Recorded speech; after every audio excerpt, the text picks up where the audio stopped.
सतगुरु की साजी निवाजी प्यारे साध संगत जी, प्यार और सत्कार से कहना धन निरंकार जी। सबसे पहले सतगुरु माता जी का शुक्राना करते हैं, जिनकी अपार कृपा हमारे ऊपर हर पल हो रही है। सतगुरु माता जी, राजपिता जी के चरणों में यही आशीर्वाद मांगते हैं कि जिस तरह आप जी ने हमें सतगुरु निरंकार साध संगत माँ के चरणों में लगाया है, इसी तरह अंतिम श्वास तक लगाए रखना, अपनी कृपा बरसाए रखना। जैसा भी आप जी समझा रहे हैं, हम इन वचनों पर चलते चले जाएं। साध संगत जी दासी सतगुरु के आशीर्वाद से एक स्टोरी आप जी के चरणों में शेयर करने जा रही है। आप जी परवान करें, अगर कोई गलती हो जाए तो क्षमा करें। इस स्टोरी द्वारा हमें समझाया गया है कि हमें मालूम भी है कि वक्त का सतगुरु हमें जगाने के लिए आया हुआ है, फिर भी हम दुनियावी चीज़ों में इतने लिप्त हो जाते हैं कि हम जानते हुए भी कि मानव जीवन का लक्ष्य क्या है, फिर भी हम इस तरफ ध्यान नहीं देते हैं। जब कोई हमें जगाने की कोशिश करता है, जब हमें सतगुरु भी चेतावनी देते हैं, तो हम यही कह देते हैं कि हमें पता है, हम इस राम नाम को जप लेंगे, इस परम पिता परमात्मा को पा लेंगे, अभी तो हमारे पास समय है। नहीं, इस समय का कोई भरोसा नहीं है, श्वासों का कोई भरोसा नहीं है, कितने श्वास हमें मालिक ने बख्शे है। इसलिए इन श्वासों के रहते ही हमने इस काम को करना है, और इस तरह हमने इस समय की कदर भी करनी है। हीरा हीरा जन्म जो तुझको मिला है, वो लुटाने के काबिल नहीं है। तेरा हर श्वास अनमोल मोती जो गंवाने के काबिल नहीं है। यहाँ पर भी हमें चेतावनी दी जा रही है कि हे इंसान, ये हीरे जैसा जन्म तुझे मिला है, इसे यूं ही व्यर्था न गंवा देना, इसे कौड़ियों के भाव न गंवा देना। ये हीरे जैसा जन्म है तो इसकी कीमत जो है हीरे की है, तो हीरे की कीमत ही डाल कर रखना।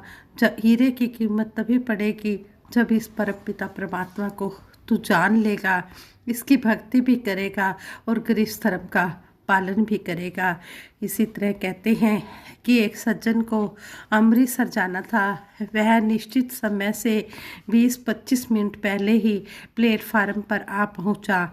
उसने अपने सामान को एक बेंच के पास रखा और पास ही स्वयं खड़ा हो गया। तभी वहाँ 3 खूबसूरत जवान आए और उस सज्जन से बोले, आपको अमृतसर जाना है? उस सज्जन ने हाँ में सिर हिला दिया। उनमें से एक नौजवान बड़ी फुर्ती से बोला, हमने भी अमृतसर ही जाना है, गाड़ी कुछ लेट चल रही है, आइए आइए यहीं बेंच पर बैठे। उस नौजवान की आवाज़ में कुछ ऐसी कशिश थी कि वह सज्जन मना नहीं कर पाया। आगे से उस सज्जन ने उस नौजवान के कंधे पर हाथ रखते हुए पूछा, आप ताश खेलना जानते हैं या नहीं? आगे से उस सज्जन ने कहा कि हाँ, मैं ताश खेलना खूब अच्छी तरह से जानता हूँ।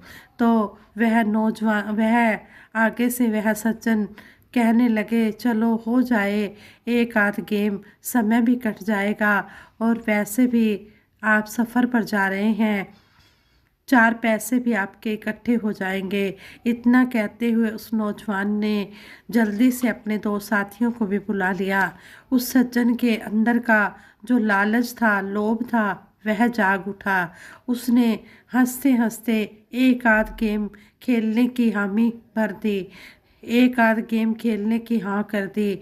आदमी की यह कहते हैं कि आदमी के अंदर यह बहुत ही बदकिस्मती होती है कि वह जब माया को आते हुए देखता है तो उसके अंदर और ज़्यादा लोभ लालच आ जाता है।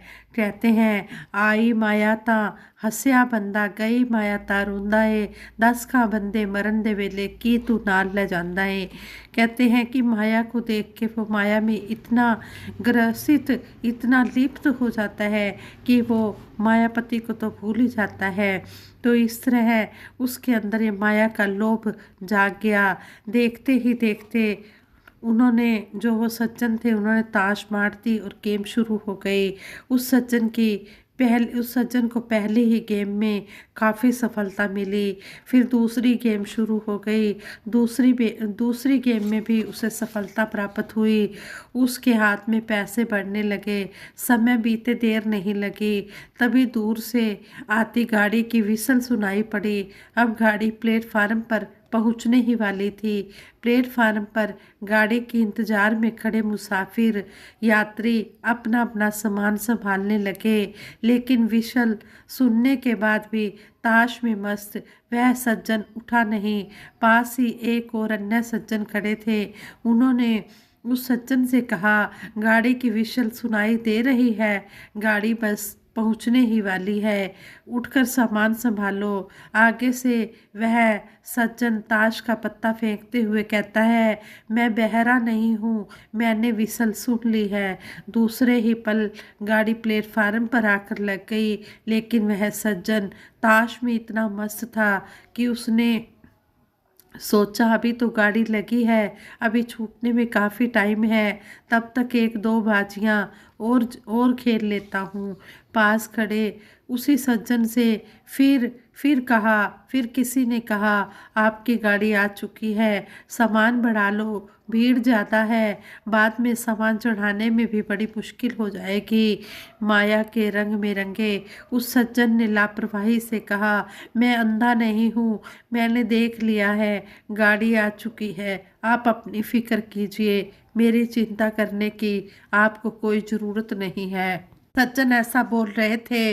वो सज्जन संत स्वभाव वाले सज्जन थे, व्यक्ति थे। उन्होंने उसकी बात का बुरा नहीं मनाया, क्योंकि संतों का तो लक्ष्य यही होता है कि वो दूसरे का परोपकार ही करते हैं। उनका स्वभाव ही परोपकार करना होता है। संत न छोड़े संति, चाहे कोटिक मिले असंत। संत अपना संतों वाला स्वभाव नहीं छोड़ते, चाहे उन्हें करोड़ों असंत क्यों ना मिल जाए। इसी तरह वो संत ने भी उसकी बात का बुरा नहीं माना। कुछ देर के बाद गाड़ी ने चलने के लिए विसल दे दी।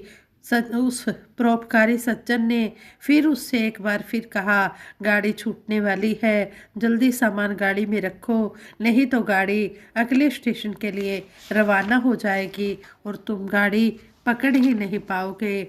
उस आदमी को बाजी जीतने की आशा लग रही थी। उसे उस सज्जन की बातों पर गुस्सा आ गया। जो संत स्वभाव वाले सज्जन थे, उस सज्जन की बातों पर गुस्सा आ गया और वह गरजती हुई आवाज़ में बोला, आप मेरे पीछे क्यों पड़ गए हैं? क्या मुझे विसल सुनाई नहीं दे रही है? मैं सब समझता हूँ, मैं कोई बुद्धू नहीं हूँ। तुमने गाड़ी पकड़नी है तो पकड़ो, मेरी जान के पीछे क्यों पड़े हो? दूसरे सज्जन भागकर अपने डिब्बे में जा पहुँचे। करते करते गाड़ी ने भी अपनी गति पकड़ ली और वह सज्जन वहीं ताश खेलता रह गया। यही स्थिति उस महानुभाव की ही नहीं, बल्कि आज के हर आदमी की है। हर आदमी सुनता है, हर आदमी देखता भी है, हर आदमी समझता भी है कि जीवन हाथों से जा रहा है, परंतु उस मुसाफिर की तरह माया के रंग में खोया हुआ है। इंसान मंजिल की तरफ कदम बढ़ाता ही नहीं है। सुनना, देखना या समझना उसी के जीवन को संवारता है, जो सुनने, देखने और समझने के अनुसार अपने जीवन को ढाल बना लेता है। संपूर्ण हरदेव वाणी में सतगुरु बाबा हरदेव सिंह जी महाराज इस शब्द की ओर इशारा करते हुए हमें समझाते हैं, संत वचन को मन से सुनना, कर्म से सदा सुनाना है। संतों के वचन को हमने मन से सुनना है और कर्म द्वारा सुनाना है, तभी हमें संतों के वचन को सुनने का फायदा होगा। तभी हम इस पर अमल कर पाएंगे। आगे हमें सच्चे पातशाह समझा रहे हैं, फूलों की मानिंद महकना औरों को महकाना है। फूलों की तरह खुद भी महकना है और औरों को भी हमने सुख देकर उनके भी जीवन को महकाना है, उनको भी खुश रखना है। कानों से तो सुना मगर ना मन से जो सुन पाता है। जिसने कानों से सुन लिया लेकिन जिसने मन से नहीं सुना, मन में धारण ही नहीं किया, का सुनना या ना सुनना एक जैसा हो जाता है। कहते हैं फिर वो तो ऐसे ही अपना समय ही बर्बाद कर रहा है। जिसने एक कान से सुन लिया लेकिन दूसरे कान से निकाल लिया, उसे कुछ भी हासिल होने वाला नहीं है। वचन को मन से सुनने वाला धारण कुछ कर पाएगा, संतों वाले गुणों से भी वो निश्चित ही भर जाएगा। जो मन से संतों महापुरुषों के वचनों को सुनता है, कहते हैं कि वही गुणों से भर जाएगा, वही प्राप्त करके ले जाएगा इस नाम रूपी खजाने को, वही अपनी जिंदगी को सफल बनाएगा। रसना से बोले ना बोले, कर्म बोलता जिसका है, कहे हर देव सभी पर होता, असर जहाँ में उसका है। कहते हैं चाहे वो मुख से कुछ ना बोले, लेकिन उसका कर्म, अगर उसका कर्म बोल रहा है तो उसे को कुछ भी कहने की ज़रूरत नहीं है, सारे संसार में उसका असर हो जाता है। सतगुरु बाबा हरदेव सिंह जी महाराज ने सारे ही शब्द का सारांश बता दिया है कि चाहे कोई कुछ बोले या ना बोले, लेकिन अगर उसने सही मायनों में कर्म रूप में वो बात ला दी है तो फिर कहते हैं कि उसकी कर्म में लाई हुई बातों का ही सारे संसार पर असर होगा। जैसे कहते हैं कि एक बार बॉम्बे में सतगुरु बाबा हरदेव सिंह जी महाराज की हजूरी में सत्संग हो रहा था और वहाँ पर आदरणीय महात्मा विवेक मोची जी मंच संचालन कर रहे थे, स्टेज सेक्रेटरी की सेवा कर रहे थे। तो कहते हैं कि कुछ पत्रकार आए और महात्मा विवेक मोची जी ने उन पत्रकारों को कहा कि आप थोड़ी देर बैठिए, मैं थोड़ी देर बाद जैसे सत्संग का भोग पड़ेगा आपको मिशन की भूमिका के बारे में बताऊंगा। तो आगे से वो पत्रकार कहने लगे कि आप हमें मिशन की भूमिका के बारे में क्या बताएंगे, हम ही आपके एक महापुरुष के कर्म द्वारा मिशन की भूमिका बता देंगे। कहते हैं जब सत्संग का भोग पड़ा, बैठकर जब सभी मिलकर बैठे, सतगुरु बाबा जी भी थे और पत्रकार भी और महात्मा विवेक मोची जी भी, तो वो पत्रकार कहने लगे कि हमारे पड़ोस में एक संत निरंकारी महापुरुष रहते हैं, उनके कर्म को देखकर ही हम इधर खींचे चले आए हैं, यहाँ पर हम आशीर्वाद लेने के लिए आए हैं। कहते हैं कि ब्रह्म ज्ञान लेने से पहले उनके घर से गालियों की आवाज़ें आती थी, अपशब्द बोलने की आवाज़ें आती थी, लड़ाई झगड़ों की आवाज़ें आती थी, लेकिन जब से उन्होंने ब्रह्म ज्ञान लिया है, इस ज्ञान में रंगे हैं वो, उनके घर से अब गीतों की आवाज़ें आती हैं।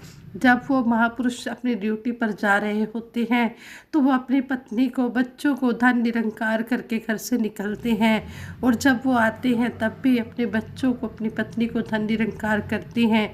उनके घर में ऐसा सुंदर सा स्वर्ग सा माहौल देखकर हमारे मन में आया है कि ये निरंकारी मिशन कितना महान है, जिनके भगत इतने महान हैं उनका गुरु कितना महान होगा। तो वो कहने लगे महात्मा विवेक मोची जी, एक भगत के कर्म ने किस तरह से इस मिशन का नाम भी ऊंचा किया, और जो मैंने 1 घंटा पत्रकारों के साथ लगाना था, मेरा वो 1 घंटा भी उस महापुरुष के कर्म द्वारा बच गया। तो कहने लगे कि कर्म द्वारा ही इस मिशन का प्रचार हमने करना है। कर्म जिसका बोलता है सच्चा वो प्रचारक है। सही मायनों में सच्चा प्रचारक वही है जिसका कर्म बोल रहा है। आज सतगुरु माता सुदीक्षा जी महाराज भी हमें यही समझा रहे हैं कि हमने इन सब बातों को कर्म रूप में लाना है। किस तरह सतगुरु माता सुदीक्षा जी महाराज ने सांबा के सत्संग में भी हमें, सांबा में सतगुरु माता जी ने हमें आशीर्वाद दिए और हमें अपने प्रवचनों द्वारा समझाया कि मीरा भाई के पास क्या धन दौलत की कमी थी, माया रूप धन दौलत बहुत थी, लेकिन वो ये राम नाम रूपी धन दौलत इकट्ठा करना चाहती थी। ये जो राम नाम रूपी धन दौलत है, यही हमारे काम आने वाली है, यही हमारे साथ जाने वाली है। इसलिए इसी की महत्ता है। खाओ खर्चो रल मिल भाई, तोट ना आवे बद हो जाए। इसको तो जितना भी खर्च करते चले जाओ, ये बढ़ता चला जाता है। लेकिन ये दुनियावी धन जितना मर्जी इकट्ठा कर लो, ये यहीं का यहीं रह जाना है। गुजरान के लिए हमने धन दौलत इकट्ठी करनी है, ना कि हमने इसको इसलिए इकट्ठा करना है कि ये इसी में हमने लिप्त हो जाना है और मायापति को भूल जाना है। इस माया को ही हमने सब कुछ नहीं समझ लेना है। ये माया तो केवल हमने गुजरान के लिए लेनी है, जिसमें हमारा और हमारे परिवार का गुजारा हो जाए। जिस तरह कबीरदास जी भी कहते हैं, साईं इतना दीजिए जामे कुटुम समाए, मैं भी भूखा ना रहूं तेरा संत भी भूखा ना जाए। हे सच्चे पातशाह, मुझे इतना देना कि जिसमें मेरा और मेरे परिवार का गुजारा हो जाए, और जो भी सतगुरु रूप संत मेरे दरवाजे पर आए, मैं उसका भी आदर सत्कार कर पाऊँ। तो इन बातों को हम सिर्फ और सुनते ही ना रह जाए, इसको हम अमल रूप में भी लाए। अमल रूप में लाने से ही हमारा जीवन संवरने वाला है। इसलिए हम अवतार से यही आशीर्वाद मांगते हैं। इन श्वासों का कोई भरोसा नहीं है, क्या पता ये श्वास कब खत्म हो जाए। हे दातार सच्चे पातशाह, जिस तरह आप जी ने हमें ये जोड़ा है, इसी तरह हमें सद्बुद्धि देना, सद्विचार देना, सदमार्ग देना। औखी घड़ी न देखन दई, अपना भी रस भाले, हाथ दे राखे श्वास श्वास प्रतिपाले।